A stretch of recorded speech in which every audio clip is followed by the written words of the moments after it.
Vous regardez 300 High Tech. Welcome to Las Vegas. Viva Las Vegas!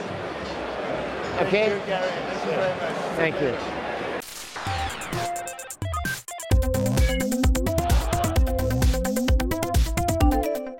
Eh bien, merci à Gary Shapiro. Gary Shapiro, c'est le grand patron du CES. On est au CES. Salut Anne. Bonjour Ben. Et salut Greg. Salut Ben. Alors, on est au CES à Las Vegas. Le CES, on va rappeler ce que c'est. Pour les geeks qui sont jamais venus, ils sont nombreux, Anne. En un mot, le CES, c'est quoi ? En gros, c'est le salon nord-américain des nouvelles technologies, ou plutôt, je dirais, de l'électronique grand public. Alors, c'est vrai que ça se passe ici quasiment sur la côte ouest. On est à quelques heures du Pacifique. Tout à fait. Alors, c'était un événement américain au départ, c'est devenu un événement mondial. Il y a même des Français. Ah oui, je savais pas. Pas mal, d'ailleurs. J'essaie d'en trouver là, justement. Pas mal de Français. Bon, c'est le rendez-vous vraiment annuel qu'il faut pas rater. Début janvier, on découvre ce qui va sortir tout au long de l'année, grosso modo. Alors, on est arrivé à Las Vegas de manière un peu dispersée parce que y a pas de vol direct pour Las Vegas depuis la France. Non, hein, malheureusement. Alors, vous êtes passé par où, vous, les amis ? Nous, en fait, comme chaque année, on a un trip. C'est justement le road trip. C'est-à-dire que on s'arrête à Los Angeles, on loue une voiture et puis on fait Los Angeles-Las Vegas en voiture. C'est quand même plus sympa. Sympa, il faut 4-5 heures, hein, c'est ça, pour faire le trajet ? Depuis l'aéroport de Los Angeles, effectivement, il faut 5 heures. Ah, vous l'avez fait avec une belle voiture ? Une petite Ford Mustang. Alors on s'en porte pas non plus, hein, parce qu'une Ford Mustang, faut savoir qu'ici, c'est l'équivalent, je dirais, d'une Renault Mégane. Donc voilà quoi. Donc ça coûte pas cher. Mais tout pour le monde nous, en a, mais ça claque. Il faut le dire, ça claque. Ça nous fait un peu rêver. Greg, toi, c'est pas ta première fois au CES non plus. C'est ton combien ? Ça doit faire le 4e, je pense. 4e, Anne ? Moi, je dois être à 5 ou 6, ouais. Voilà, je dois être grosso modo à 5 ou 6 aussi. Alors, pour tout vous dire, on est arrivé entre samedi soir et dimanche soir. J'étais là un petit peu avant vous, donc j'ai pu commencer à tourner des images, notamment d'un événement, d'un rendez-vous qui est réservé à la presse, qui s'appelle Unveiled, hein, qu'on peut traduire par dévoilé ou avant l'heure. Alors, c'est une grande salle dans laquelle certains exposants ont un petit coin de table et viennent présenter les 2-3 de leurs produits. Alors moi, je trouve ça très intéressant parce qu'on peut voir les produits 2 jours avant l'ouverture et dans un espace qui est relativement petit, plutôt que de courir d'un hall à l'autre. Toi, Anne, t'es très réservé sur l'intérêt de ce rendez-vous. Disons que moi je trouve. Et pourquoi ça ? Tout simplement parce que c'est bien en fait pour les petites marques. Donc et c'est ce qu'on trouve en général. Hein, ça faut pas se leurrer. C'est Samsung qui va être content. Oui, non, mais alors Samsung, je l'ai pas vu. Samsung ils étaient là pourtant. Leur nouvelle OLED TV. Et ils avaient la petite table comme tout le monde. Voilà, ils ont une petite table juste pour présenter leurs petites choses, mais c'est pas, faut pas ça. Faut remettre les choses à leur place. C'est pas non plus, c'est pas le CES. Et ils le savent très très bien. C'est vrai. Donc ils sont juste présents parce qu'il faut être présent et puis une sorte de conglomérat lié à l'agence de com qui gère cet événement. Mais en soi, c'est pas non plus l'avant-première comme on voudrait que ça soit. Alors c'est vrai qu'il y a beaucoup de piques-assiettes.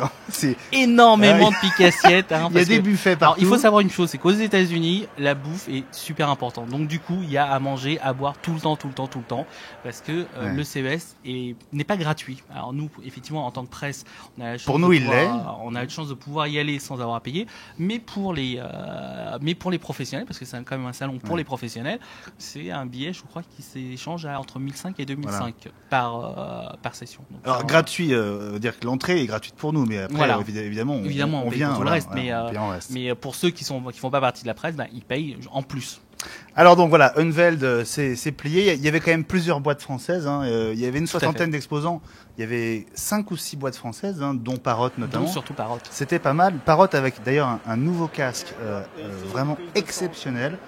On a pu le voir quelques heures avant sa présentation.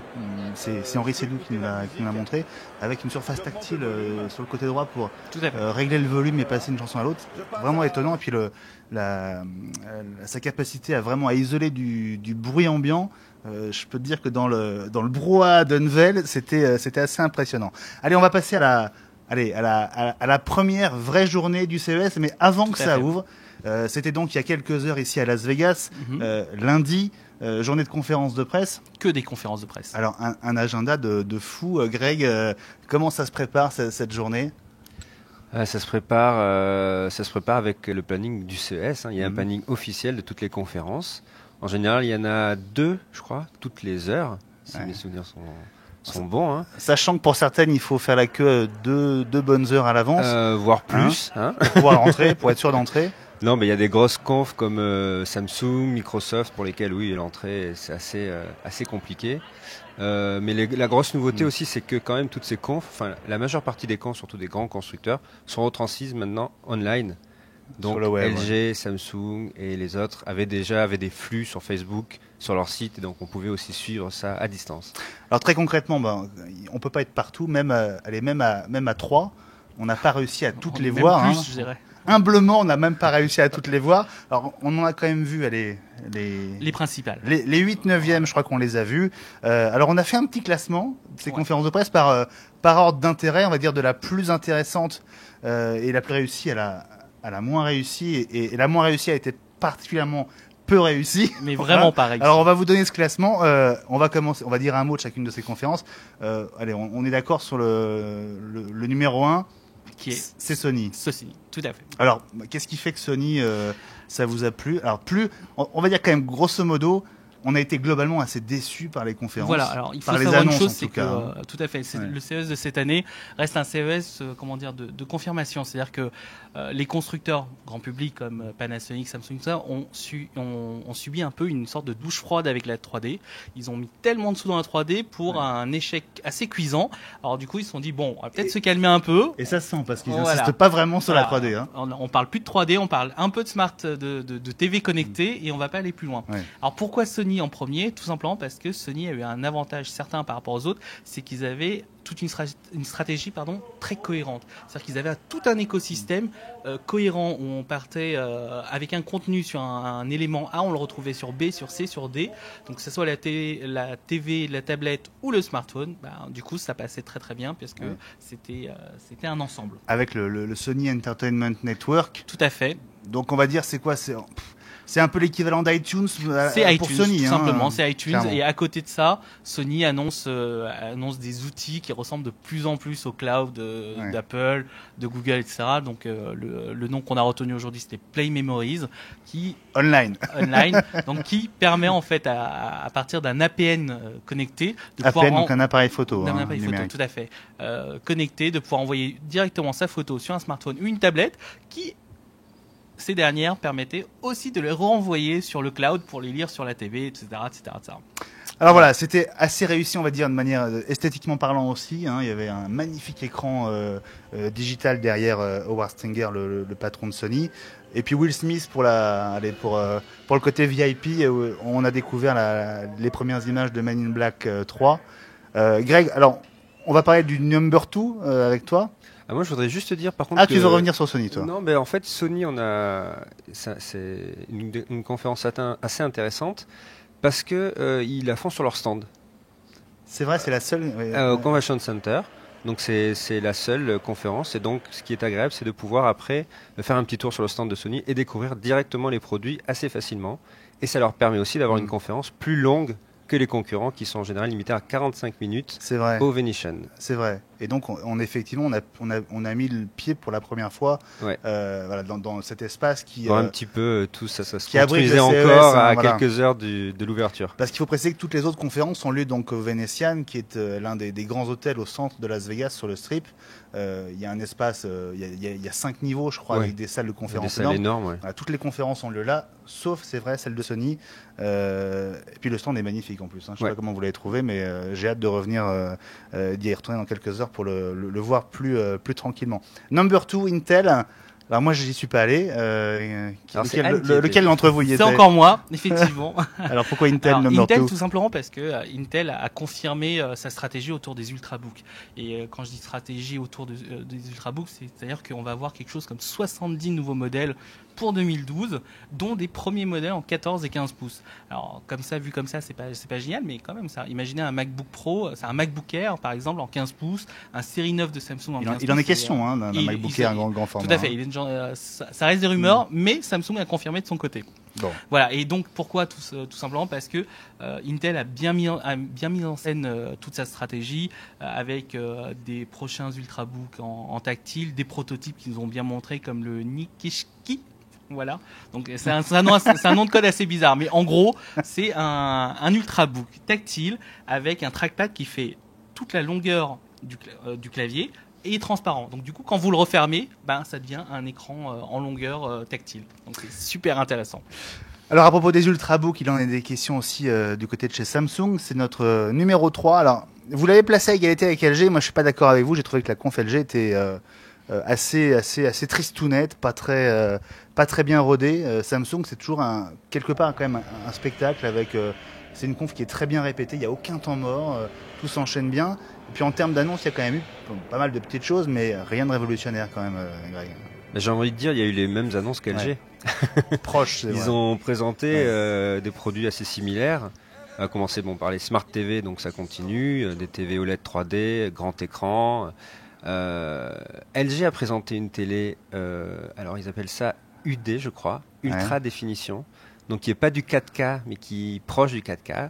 Donc c'est la première, par contre. Samsung n'a pas présenté de TV de ce type. Et après, il y a eu donc les fameuses télé OLED. Voilà, le 55 pouces pour les deux constructeurs. Ouais, c'est marrant, avec deux constructeurs coréens. Disponibles à la fin de l'année pour à peu près $8,000. Ah bon. C'est pas mal d'avoir un prix. Moi, je l'avais pas entendu tout à l'heure. On l'a eu et ça fait un petit peu mal quand même. Mais bon, l'image est effectivement vraiment à couper le souffle. Oui, alors pour l'image, elle est très très claire, c'est très contrasté comme d'habitude. C'est de l'OLED, hyper lumineux, saturé, ça pop dans les couleurs et tout. Et pour voir les fleurs, c'est pratique. Voilà, pour voir les fleurs. Mais après, c'est moins drôle. Et du coup, je voudrais juste revenir vite fait chez Sony parce qu'on en a pas parlé, mais Sony a présenté son premier prototype de Crystal Clear LCD. Donc en fait, c'est une sorte de LED aussi. Donc comme vous le savez, Sony abandonne petit à petit le LED et se concentre sur deux technologies, dont ce Crystal Clear, qui a un avantage certain par rapport au LED, c'est de ce qu'on a vu, proposer des couleurs assez fidèles. C'est impressionnant parce que on n'a pas ce côté ultra saturé et pourtant on a vraiment l'impression, c'est un peu comme si je vous comparais un moniteur classique avec un ISO qui reste la référence des moniteurs pour les professionnels. Et du coup ça va peut-être donner des télés moins chères. Tout à fait, moins chères. Et avec des plus grandes tailles d'écran aussi plus rapidement. Donc c'est le double avantage. Voilà. Allez, number 5. Alors, je sais pas si vous les avez suivis, moi j'ai pas pu y aller. Huawei et Nokia. Qu'est-ce qu'on peut dire de chacune d'elles? Alors pour Huawei, je vais laisser Greg en parler. Pour Nokia, c'est tout simple. Ils ont annoncé le Lumia 900 pour les Américains, qui est juste en fait par rapport à nous un Lumia 800 version XL, donc avec un écran de 4,3 pouces, même résolution, même processeur, même tout le tralala. Les Américains qui viennent déjà d'avoir le 710, qui est aussi un Lumia mais d'entrée de gamme. Voilà, entrée de gamme. Ils n'avaient pas eu 800 du coup. Ouais, qui moi je trouve assez moins réussi esthétiquement que les autres. Nous, on a accès dès le départ au 800, alors d'un coup se retrouver avec un 710, c'est un peu un 800 bas de gamme. Puis je le trouvais très féminin aussi dans le design. Ça, je me prononce pas. Alors, on est au numéro 6, là, donc on arrive dans le bas du classement. Alors, c'est Sharp. Ouais. Ah oui, ouais. Pardon, j'ai pas éternué, c'est bien. Huawei. Greg, Huawei. Ça va aller vite. Qu'est-ce qu'il va y avoir chez Huawei? Il y avait un smartphone qu'ils ont présenté, un smartphone haut de gamme. Et qui est le plus fin du marché avec 6,8 mm d'épaisseur. Ah, Samsung va devoir refaire sa doc. Exactement, c'est plus fin que le Galaxy S2, c'est plus fin que le Razer. Et donc voilà, c'est Huawei. Alors je crois qu'il s'appelle l'Aspen 1S, quelque chose comme ça. C'est sur journaldugeek.com. Exactement. Voilà. Les spécifications haut de gamme, donc c'est très bien de voir Huawei sur ce secteur-là. Et voilà. Bon, et ce sera sur technologique, mais quand on aura fini le montage de l'émission, voilà. Donc un petit point quand même. On est au CES. C'est pas un salon dédié à la téléphonie mobile. Barcelone, ce sera fin février, mais quand même, on sent que ça chatouille les constructeurs. En fait, ça chatouille tout simplement parce que il y a un décalage quand même entre ce qui se passe en Europe et ce qui se passe aux États-Unis. Donc du coup, typiquement, on a vu avec Samsung qui annonce quoi? Le Galaxy Tab 7.7 et le Galaxy 4G. Note. Voilà. Et surtout, tous les deux en 4G, certes, mais qui sont des produits qu'on connaît parce qu'ils avaient été annoncés lors de l'IFA 2011, donc il y a déjà 5 mois. Donc du coup, c'est vrai qu'il y a un décalage. Et, ce marché étant un des marchés les plus porteurs, ils ont besoin d'annoncer des choses. Mais ils n'ont pas envie aussi de truster le prochain salon qui est le MWC, qui reste quand même la référence mondiale pour tout ce qui est téléphonie mobile, smartphone, tablette, etc., etc. Mais du coup, ça correspond bien à ce qu'on disait tout à l'heure. C'est d'abord au départ un salon américain. Tout à fait. Et donc les Américains sont contents que ces appareils Tout à fait. qu'on a déjà eu nous en Europe arrivent ici. Alors là, on arrive dans le gouffre, le fond du fond. Là, c'est vraiment bas. Je crois qu'après, j'en ai pas d'autres dans ma liste. Je suis désolé parce que c'est une marque qu'on aime bien pourtant, mais c'est Panasonic. Et personnellement, j'ai du mal à comprendre comment une aussi grande marque que Panasonic peut faire une conf aussi pauvre à la fois en termes d'annonces et aussi dans la forme. J'ai trouvé ça assez assez dur. Non mais faut être cohérent. Lucide. On s'est levé à 6h du matin pour la première conférence, on en a fait entre 8 et 10 tous. Il faut quand même que ce soit d'un certain niveau, sinon fatalement on fait les comparaisons. Et fatalement en plus parce que Panasonic était en milieu d'après-midi, donc c'était faisait partie de nos dernières conférences.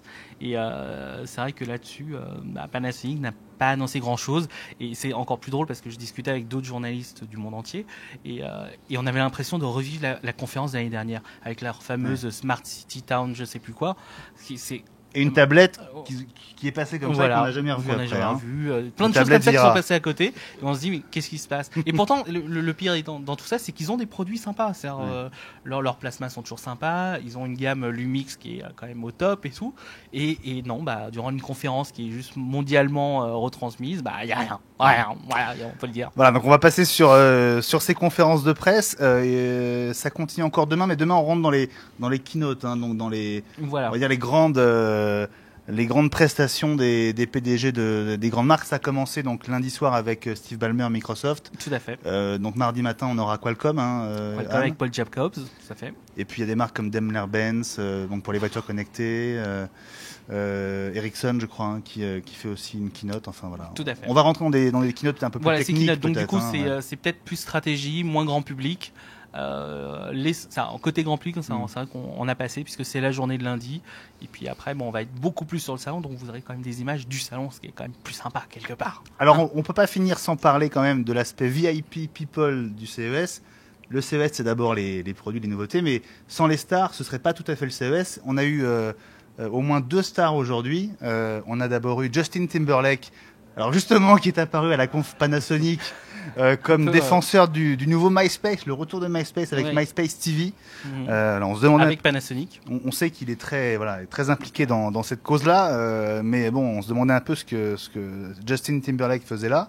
Ça n'a pas empêché des gens de partir d'ailleurs alors qu'il était sur scène. Non mais ça faut pas le dire. Donc là, voilà, c'est une star, mais bon, toute proportion gardée. Et puis on a eu droit à Will Smith. Will Smith, et pour les Américains aussi, parce que nous on connaît peut-être un peu moins, mais je pense que les plus jeunes d'entre nous devraient connaître, c'est Kelly Clarkson, donc qui est en fait une des premières gagnantes de la Nouvelle Star aux États-Unis et qui était présente. Elle a fait son petit American Idol, comme on dit ici. Sa petite chanson, sa petite chansonnette. Elle a poussé la chansonnette. Voilà. On n'aime pas, c'est une autre histoire. J'ai pas mais adoré, elle était là et tout le monde aimait les gars. Voilà. Et dans les autres VIP qui vont arriver, je sais que il y a du lourd encore. Il y a du Dr Dre, il y a du LL Cool J, il y a du Justin Bieber aussi. Justin Bieber, mais oui, c'est Greg qui va être content. Et Jorge aussi va être content. Non, c'est Las Vegas, donc Las Vegas c'est un peu une sorte de Disneyland géant pour les adultes, donc forcément il y a les excès à l'américaine, etc. Donc, c'est bien. Évidemment, on va vous tenir au courant du carnet People de ce CES 2012. Voilà, on reste là, on en reste là pour cette première émission, cette première quotidienne du CES. Qui est déjà assez longue, quand voilà, même, pas mal. Mais bon, il y avait un gros programme chargé aujourd'hui, donc on a voulu être complet. On se retrouve donc demain, mercredi, pour revenir sur ce qui sera la première vraie journée du salon, puisque le salon ouvre ses portes ce mardi matin à 10h heure locale. Il sera à 19h à Paris. Et donc voilà, quelques petites heures de sommeil pour nous et on va fouler les allées du CES. On va tout vous raconter à partir de demain. Voilà. Même heure, même endroit. Merci. À demain. Salut alors, les gars, bonne nuit. Salut les geeks. Évidemment, vous nous retrouvez sur le Journal du Geek et sur Technologique. Et on vous dit à demain, depuis Las Vegas. Ciao. Ciao.